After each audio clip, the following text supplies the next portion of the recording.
Bonjour, installez-vous s'il vous plaît. Comment allez-vous aujourd'hui? Bonjour, je vais très bien, merci. Un peu stressé, mais prêt pour l'examen. Très bien. Pouvez-vous vous présenter rapidement? Oui, bien sûr. Je m'appelle Lucas, j'ai 24 ans, je viens d'Allemagne et je travaille actuellement dans une entreprise de communication à Berlin. Merci Lucas. Aujourd'hui, nous allons parler du télétravail et de la vie professionnelle. C'est un sujet très actuel. Vous êtes prêts? Oui, tout à fait. Pour commencer, selon vous, quels sont les avantages du télétravail? Je pense que le plus grand avantage, c'est la flexibilité. On peut organiser sa journée comme on veut, sans perdre de temps dans les transports. Oui, c'est vrai. Et vous travaillez parfois à distance? Oui, 2 jours par semaine. Et honnêtement, ça change beaucoup ma qualité de vie. Je peux me lever un peu plus tard, prendre un vrai petit déjeuner, et je me sens plus concentré. Intéressant. Donc, vous trouvez que vous êtes plus productif à la maison?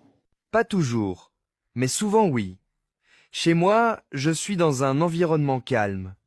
Au bureau, il y a toujours du bruit, des interruptions, des réunions imprévues. D'accord. Et au niveau personnel, qu'est-ce que le télétravail vous apporte? Beaucoup de liberté, surtout pour l'équilibre entre ma vie professionnelle et ma vie privée. Par exemple, je peux déjeuner avec ma copine, faire une petite promenade à midi, ça rend la journée plus agréable. Oui, c'est un point important. Et pensez-vous que le télétravail rend les gens plus heureux en général?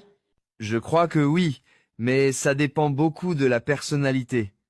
Certaines personnes ont besoin du contact humain, d'autres préfèrent la tranquillité. Très bien. Parlons maintenant des inconvénients. Quels sont, selon vous, les aspects négatifs du télétravail? Le principal problème, c'est l'isolement. Quand on travaille seul chez soi, on peut vite se sentir coupé du reste de l'équipe. Ouais, beaucoup de gens disent la même chose. Et puis, il y a aussi le risque de travailler trop. Quand le bureau est à la maison, on ne sait plus quand arrêter. On répond encore aux mails à 22 heures. C'est vrai, la frontière entre travail et repos devient floue. Exactement. Et ça peut aussi créer du stress. On a l'impression de ne jamais vraiment déconnecter. D'accord.